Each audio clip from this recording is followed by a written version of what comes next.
आज के सेशन में आपका स्वागत है और आज हम चर्चा करेंगे ऑन क्लॉज नंबर 8.5 ISO 9001 2015 का क्लॉज है ये, और चर्चा होगी हिंदी भाषा में। और आज इसके 8.5 के सब क्लॉज है 8.5.1 control of production and service provision. चर्चा इस क्लॉज के ऊपर होगी। तो सबसे पहले, जैसा कि मैं हर बार करता हूँ, आपको इस क्लॉज की रिक्वायरमेंट जैसे कि स्टैंडर्ड में दी हुई है उसको पढ़ के बताऊंगा। तो clause 8.5 production and service provision, और इसके नीचे है 8.5.1 control of production and service provision. The organisation shall implement production and service provision under controlled conditions. Controlled conditions shall include, as applicable, A. The availability of documented information that defines, number 1, the characteristics of the products to be produced, the services to be provided, or the activities to be performed. Number 2, the results to be achieved. B. The availability and use of suitable monitoring and measuring resources. C.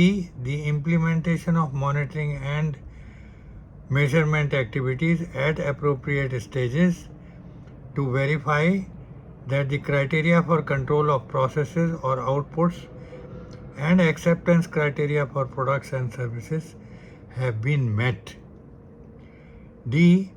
The use of suitable infrastructure and environment for operation of processes. E. The appointment of competent persons, including any required qualifications. F. Validation and periodic revalidation of the ability to achieve planned results of processes for production and service provision, where the resulting output cannot be verified by subsequent monitoring and measurement. G. The implementation of actions to prevent human error. And last point, H.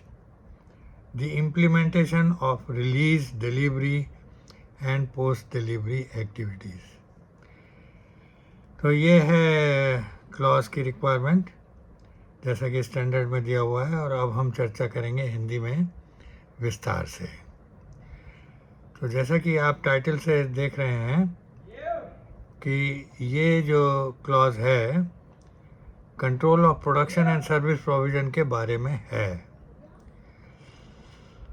मतलब जो भी हम production करने जा रहे हैं या service provide करेंगे कस्टमर को, उसको कंट्रोल किस तरीके से करेंगे उसके बारे में चर्चा है इस क्लॉज के अंदर। तो कंट्रोल कंडीशंस को फॉलो करना है हमें, और वो कंट्रोल कंडीशंस क्या होंगी? पहली चीज़, the availability of documented information that defines, कि हमारे पास डॉक्यूमेंटेड इंफॉर्मेशन होनी चाहिए जिससे हमें पता लगे कि प्रोडक्ट्स जो हमें बना करके देने हैं या सर्विसेज जो हमें देनी है कस्टमर को, उनकी क्या कैरेक्टरिस्टिक्स है, या हमें एक्टिविटीज़ जो करनी है वो क्या एक्टिविटीज़ परफॉर्म करनी है कस्टमर के लिए। तो ये इनकी अवेलेबिलिटी होनी चाहिए डॉक्यूमेंटेड, मतलब ये रिकॉर्ड के फॉर्म में हमारे पास अवेलेबल होना चाहिए, तो ताकि हम बार बार उसको रेफ़र कर सकें। तो ये ए हुआ। और बी, इसमें नंबर 2 है ए में, the results to be achieved, कि क्या रिज़ल्ट हमको अचीव करके कस्टमर को संतुष्ट करना है। अब आइए बी के ऊपर, the availability and use of suitable monitoring and measuring devices. जो भी काम हम करेंगे तो उसमें कुछ मेजरमेंट्स इन्वॉल्व होंगे टाइम टू टाइम, जैसे कि हमारा प्रोसेस में प्रोडक्ट आगे बढ़ रहा है या सर्विस आगे बढ़ रही है, तो कुछ ना कुछ चीज़ हमें मेजर करके अपने आप को संतुष्ट करना पड़ेगा कि हम प्लान्ड वे में जा रहे हैं, उसी हिसाब से जा रहे हैं जैसा कि कस्टमर के लिए सही है, या उसमें कोई कमी है। तो रिजल्ट्स टू बी अचीव्ड, जो रिज़ल्ट हमें अचीव करने हैं उसके लिए availability and use of suitable monitoring and measuring resources, जो मेजरिंग रिसोर्सेज हैं, चाहे वो सिंपल सी टेप हो लेंथ मेजरमेंट के लिए, या वर्नियर कैलिपर हो लेंथ मेजरमेंट के लिए, या माइक्रोमीटर हो प्रिसीजन मेजरमेंट के लिए, या टेम्परेचर के लिए कोई थर्मामीटर हो या कोई और डिवाइस हो जिससे कि टेम्परेचर हम मेज़र कर सकें, प्रेशर मेज़र कर सकें, वेट मेज़र कर सकें। तो हर तरीके के मेजरमेंट के लिए जो भी हमें मॉनिटरिंग या मेजरिंग डिवाइस चाहिए वो सूटेबल होनी चाहिए, अप्रोप्रिएट होनी चाहिए, उसकी रेंज हमारे हिसाब से होनी चाहिए और वो कैलिब्रेटेड होनी चाहिए। तो हमारे को एक suitable monitoring and measuring resources की अवेलेबिलिटी होना बहुत ज़रूरी है इसके लिए, ताकि हम सर्विस प्रोविज़न और प्रोडक्शन को कंट्रोल कर सकें। अब आइए सी के ऊपर, the implementation of monitoring and measurement activities eight appropriate stages to verify that the criteria for control of processes of outputs and acceptance criteria for products and services have been met, कि जो हमारा output निकल के आया वो output जैसा हमें चाहिए था उसके अनुरूप है कि नहीं है, जो करेक्टरिस्टिक्स हमें प्रोडक्ट्स की या सर्विस की चाहिए थी वो हमें मिल रही हैं या नहीं मिल रही। तो ये हमें मॉनिटरिंग एंड मेजरमेंट एक्टिविटी से पता लगेगा, जो कि हम अलग अलग स्टेजेस पे करेंगे। जब हम प्रोडक्ट या सर्विस प्रोवाइड करेंगे कस्टमर को, तो वो प्रोडक्ट के प्रोडक्शन में या सर्विस प्रोविज़न में टाइम टू टाइम जैसा भी हमें मेजरमेंट करना होगा, तो वो मेजरमेंट करने के लिए हमारे पास कैलिब्रेटेड इंस्ट्रूमेंट्स होने चाहिए, कैलिब्रेटेड डिवाइसेस होने चाहिए, और जो हमारा क्राइटेरिया है वो पूरी तौर से हमें क्लियर होना चाहिए कि कंट्रोल, हमें प्रोसेस को कंट्रोल करना है तो वो कंट्रोल करने के लिए क्या क्राइटेरिया है, क्या कितना हमारा मेजरमेंट्स किस तरीके से होने चाहिए, टेम्परेचर कंट्रोल कैसा होना चाहिए, प्रेशर कंट्रोल कैसा होना चाहिए, और कोई चीज़ मॉनिटर करनी है तो उसकी मॉनिटरिंग के लिए इंतज़ाम पूरा होना चाहिए। तो implementation of monitoring and measurement activities ये हर स्टेज पे हमारे लिए बहुत ज़रूरी है, ताकि जो भी हम प्रोडक्ट या सर्विस कस्टमर को देना चाहते हैं वो पूरी तौर से कंट्रोल करके, उसको मेज़र करके, मॉनिटर करके, उसको सही आउटपुट बना करके और तब कस्टमर तक दिया जाए, और उसका जो एक्सेप्टेंस क्राइटेरिया है प्रोडक्ट और सर्विसेज का वो हमें तय करना है कि वो पूरा होता है कि नहीं होता। तो ये वो हर हालत में पूरा होना चाहिए जो भी एक्सेप्टेंस क्राइटेरिया है। अब आते हैं नेक्स्ट डी के ऊपर, the use of suitable infrastructure and environment for operation of processes, कि जो भी हमें इंफ्रास्ट्रक्चर चाहिए, जो मशीनें चाहिए, जो वातावरण चाहिए, या जो जिस तरीके के हमें टूल्स एंड टैकल्स या सेफ्टी इक्विपमेंट या जो कुछ भी चाहिए प्रोसेस के ऑपरेशन के लिए, वो हमारे पास अवेलेबल होना चाहिए, और उसको कैसे यूज़ करेंगे उसकी ट्रेनिंग भी लोगों को मिली होनी चाहिए। तो इस तरीके से वो हर तरीके से जो हमारे वर्कर्स हैं उनको इस बात का पता होना चाहिए कि क्या एक्टिविटी करनी चाहिए, कैसे, किस स्टेज में करनी है और कैसे उसको कंट्रोल करना है प्रोडक्ट और सर्विसेज को, ताकि हमारा जो एक्सेप्टेंस क्राइटेरिया है वो हमेशा पूरा होता रहे।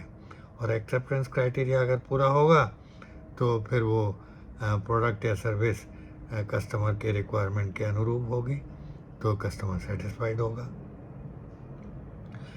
तो डी में है the use of suitable infrastructure and environment for the operation of processes. तो जो भी हमें इंफ्रास्ट्रक्चर चाहिए, मतलब मशीनें चाहिए, मेजरिंग टूल्स एंड टैकल्स चाहिए, एनवायरनमेंट चाहिए, तो वो सारा का सारा हमारा सूटेबल इंफ्रास्ट्रक्चर अवेलेबल होना चाहिए, ताकि हम वो सर्विस प्रोवाइड कर सकें, वो प्रोडक्शन कर सकें जो हमें करना है, और वो कस्टमर की रिक्वायरमेंट के हिसाब से होना चाहिए। और हमारा प्रोसेस जो ऑपरेशन है प्रोसेसेस का, उसके लिए एनवायरनमेंट बिल्कुल सूटेबल होना चाहिए। ऐसा नहीं होना चाहिए कि शोर शराबा बहुत ज़्यादा है या डस्टी एनवायरनमेंट है, तो ये सब से, या ह्यूमिडिटी बहुत ज़्यादा है। तो जो भी चीज़ हमें कंट्रोल करनी है ताकि हम एक सूटेबल एनवायरनमेंट बनाएं जिसमें हमारे वर्कर्स कंफर्टेबली काम कर सकें और वो ऑपरेशन को सक्सेसफुली पूरा कर सकें, ताकि आउटपुट जो है वो रिक्वायरमेंट को पूरा करे और हमारे कस्टमर को सेटिस्फाई करे। अब आते हैं ई के ऊपर, the appointment of competent persons including any required qualification. जो भी हम लोगों को एम्प्लॉय कर रहे हैं इन प्रोसेसेस के लिए, उनकी क्वालिफिकेशन, एक्सपीरियंस और स्किल्स या ट्रेनिंग जो उन्हें मिलनी चाहिए वो उसके अनुरूप होना चाहिए जो कि जैसे कि रिक्वायर्ड है उस प्रोसेस को करने के लिए। तो ऐसे लोगों का अपॉइंटमेंट होना चाहिए जो कॉम्पिटेंट हैं। तो इनका कॉम्पिटेंसी क्राइटेरिया हमें डिफ़ाइन करना है, और कॉम्पिटेंसी क्राइटेरिया में क्या एजुकेशन होनी चाहिए, कितना एक्सपीरियंस, क्या स्किल होनी चाहिए, और इस तरीके से जो भी रिक्वायरमेंट है हमें कॉम्पिटेंसी की वो पूरी होनी चाहिए। और इसी तरीके के लोगों को हमें एम्प्लॉय करना है जो कि कॉम्पिटेंसी रिक्वायरमेंट को पूरा करते हों, ताकि तभी तो वो प्रोसेस को ठीक तरीके से कर पाएंगे, क्योंकि उनके पास योग्यता होगी, कॉम्पिटेंस होगी। तो योग्य होने चाहिए लोग, और वो योग्यता कैसी हो वो हमें डिसाइड करना है, लिखित रूप में लोगों को बताना है कि देखिए ये हमारी मिनिमम रिक्वायरमेंट है और इसको आप पूरा कर रहे हैं, इसीलिए आपको इस जॉब के लिए रखा गया है। और जो आपकी रिक्वायरमेंट को पूरा नहीं करता है उसको आप किसी ऐसे जॉब पे नहीं लगा सकते जिसकी कि रिक्वायरमेंट कुछ फ़र्क हो। तो जो जो लोग लगाए जाते हैं काम पर वो कॉम्पिटेंट होने चाहिए हर हालत में, उनकी योग्यता पूरी होनी चाहिए जैसा कि हमने पहले से डिसाइड किया हुआ है और लिखित रूप में सब लोगों को बताया हुआ है। अब आ जाते हैं ऐप के ऊपर, the validation and periodic revalidation of the ability to achieve planned results of processes for production and service provision, where the resulting output cannot be verified by subsequent monitoring and measurement. अब ये देखिए, ये validation के बारे में है। बहुत सारे प्रोसेसेस ऐसे होते हैं जिनका कि आउटपुट आप इमीडिएटली आपने प्रोसेस कंप्लीट किया, उसके पास जो आउटपुट निकला उसको आप कितना भी वेरीफाई कर लें आपको पता नहीं लगेगा कि वो आउटपुट सही है या नहीं है। एक एग्जांपल देता हूँ आपको, जैसे सीमेंट कंक्रीट का मिक्सचर बनाना है, आपने सीमेंट कंक्रीट मिक्स कर लिया। अब वो सीमेंट कंक्रीट मिक्स करके जो आउटपुट निकला उसका मिक्सचर का, उसको आपको इस्तेमाल करना है कंस्ट्रक्शन पर्पसेस के लिए, चाहे वो फ्लोरिंग के लिए हो, प्लास्टरिंग के लिए हो, या जो भी चाहिए हो, जिस चीज़ की भी रिक्वायरमेंट हो। तो वो आपको जब इस्तेमाल करेंगे तो आप कितना भी टेस्टिंग कर लें, आप ये नहीं बता सकते कि भाई ये मिक्सचर जो है बाद में जा कर के जब सेटल हो जाएगा, जब सेट हो जाएगा वो, तो क्या रिजल्ट्स देगा, कितनी उसमें स्ट्रेंथ होगी। तो इस तरीके के जो प्रोडक्ट्स हैं जहाँ पर कि ख़ास तौर से जो केमिकल रिएक्शन जहाँ पे इन्वॉल्व होते हैं, उन जगहों पर हमें वैलिडेशन की ज़रूरत पड़ती है। वैलिडेशन का मतलब ये होता है कि हम एक सेट एनवायरनमेंट में क्वालिफाइड लोगों के द्वारा उस प्रोसेस को कराते हैं, और फिर उसके जो एंड रिज़ल्ट होते हैं उनको चेक करते हैं कि भाई वो ठीक निकले कि नहीं निकले। और वो अगर ठीक निकलते हैं तो उसी तरीके के एनवायरनमेंट में, उसी तरीके के पैरामीटर्स में हम उस ऑपरेशन को कैरी आउट करते हैं या उस प्रोडक्ट को बनाते हैं। तो फिर वो हमें रिज़ल्ट जो एंड रिज़ल्ट जो है वो वैलिडेशन के हिसाब से, जो वैलिडेशन हमने किया है उसके हिसाब से हमें मिल जाते हैं। तो वैलिडेशन करने का मतलब ये है कि पहले से हमने उस प्रक्रिया को ने किया, ऐसे लोगों से करवाया जो कि क्वालिफाइड हों, और पूरी तौर से उसको करने में सक्षम हो, और जो ऑपरेशन है उसके जो पैरामीटर्स हैं वो हमने पहले से डिसाइड किए हुए हैं कि भाई इतनी इतनी क्वांटिटी और इस तरीके से ये मिलाया जाएगा, इस तरीके से ऑपरेशन होगा। तो फिर वो उसके जो एंड रिज़ल्ट निकलेंगे वो हम, क्योंकि क्वालिफाइड लोगों को लगाया है और पहले से प्री डिटरमिन्ड जो हमारा ऑपरेशन है उसके हिसाब से हमने ऑपरेशन किया है, और फिर जो हमें एंड रिज़ल्ट मिलते हैं वो अगर सही मिलते हैं तो भाई हर बार इसी तरीके के रिज़ल्ट हमको मिलेंगे। तो ये हुआ वैलिडेशन। तो वैलिडेशन में हम एक सही क्वालिफिकेशन के आदमी को ये ऑपरेशन करवाते हैं, और जिस तरीके के हमें पैरामीटर्स यूज़ करने हैं वो पैरामीटर यूज़ करके वो प्रोसेस कंप्लीट करके फिर उसकी टेस्टिंग करते हैं। जब वो सेट हो जाता है पूरी तौर से, जब वो टेस्टिंग के काबिल रहता है, तब उसकी टेस्टिंग की जाती है, और तब टेस्ट रिज़ल्ट जो मिलते हैं वो ठीक मिलते हैं तो हम कहते हैं कि प्रोसेस हमने वैलिडेट कर दिया। तो इस तरीके से जो हमारा वैलिडेशन का तरीका है वो हमारे लिए गाइडेंस बन जाता है कि आगे के प्रोसेसेस को हम जिस तरीके से हमने वैलिडेशन के टाइम पे किया था उसी हिसाब से करेंगे तो हमें सही रिजल्ट्स मिलेंगे। तो मैंने आपको एग्जांपल से भी समझाया कि बहुत सारे प्रोसेसेस ऐसे हैं जिनके कि करने के बाद इमीडिएटली आप कितनी भी टेस्टिंग कर लें वो टेस्टिंग से आपका सही नहीं पता लगेगा कि प्रोडक्ट कैसा बिहेव करेगा फ्यूचर में। तो उसके लिए हर प्रोडक्ट के लिए, ऐसे प्रोडक्ट के लिए हमें वैलिडेशन करना ज़रूरी है। तो उम्मीद है कि ये वैलिडेशन प्रोसेस आपको समझ में आ गई होगी, और इसको लिखित रूप में हमें लिखना होता है, रखना होता है, इसका रिकॉर्ड हमें मेंटेन करना होता है, ताकि validation of such and such process, operator का नाम, प्रोसेस का नाम, प्रोसेस के पैरामीटर्स जो हम रखने जा रहे हैं, जो प्रोपोर्शन है वो क्या मेंटेन करेंगे, क्या टेम्परेचर होगा, क्या प्रेशर होगा, और किस तरीके से उसको करेंगे, और कितने समय के बाद उस आउटपुट की टेस्टिंग होगी, और वो टेस्टिंग हमारे लिए अनुरूप रिजल्ट्स लाती है कि नहीं लाती है। अगर रिजल्ट्स ठीक आते हैं तो हम कहते हैं भाई ये प्रोसेस इन पैरामीटर्स पे वैलिडेट हो चुका, और अब हम आगे से जो भी उस प्रोसेस को करेंगे वो वैलिडेशन के हिसाब से करेंगे। तो उम्मीद है आपको वैलिडेशन समझ में आ गया होगा, और इसका रिकॉर्ड हमें लिखित रूप में रखना पड़ता है। अच्छा, अब आ जाइए जी के ऊपर, implementation of actions to prevent human error.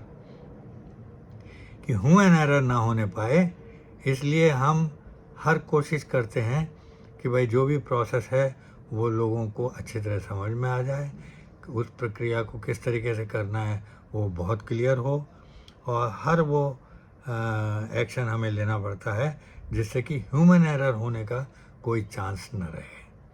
तो इस तरीके से जी की रिक्वायरमेंट जो पूरी हो जाती है। अब आइए लास्ट एच के ऊपर, implementation of release, delivery and post delivery activities.